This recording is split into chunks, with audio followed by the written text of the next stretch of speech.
Malakas ka ba humili? Madalas ka bang antukin tuwing umaga o araw? Nakakaidlip ka ba sa trabaho, habang nanonood, o kahit nakaupo lang? Ilang gabi ka na bang puyat? Kahit parang buong gabi ka nang natutulog. Ako, halos araw-araw ko nararanasan ito dahil meron akong obstructive sleep apnea.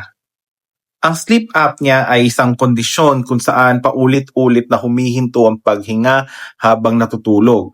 Sa obstructive sleep apnea, nagsasara at nagbabara ang daanan ng hangin, no, dito sa lalamunan. Kaya napuputol ang paghinga ng ilang segundo. Madalas hindi mo ito namamalayan pero napipilitan kang bahagyang magising para makahinga ka uli. Dahil dito, kahit 7 hanggang 8 hours ka nang nasa kama, hindi ka nakakakuha ng mahimbing at restorative na tulog. Kaya paggising mo, pagod ka pa rin. Ito yung mga karaniwang simptomas ng sleep apnea. Una, yung malakas at madalas na paghilik. Yung para ba nabubulunan ka na. Pangalawa, yung bigla ang paghinto ng paghinga habang natutulog. Madalas yan, no? Tanungin mo yung katabi mo sa bed kung napapansin niya bang ganun ka, no? Kasi sasabihin niya sa'yo na parang tumigil ka sa paghinga for a while. Another is yung paghingal or pagsinghap habang natutulog. Yung para bang naghahabol ka ng hininga. Sumunod, yung sobrang antok ka sa umaga o buong araw kang parang pagod na pagod. Maaari ring hirap ka na mag-concentrate at madali ka makalimot.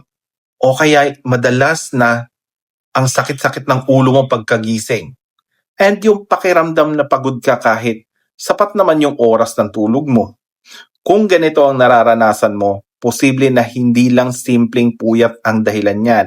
Maaaring hindi talaga ikaw nakakakuha ng sapat na quality na tulog and yung katawan mo hindi nakapagpahinga.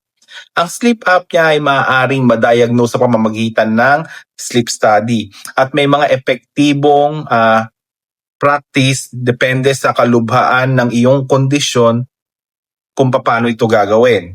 Kung madalas kang makaranas ng sintomas na ito, no, maganda magpakonsulta ka sa doktor para masuri ka agad, no?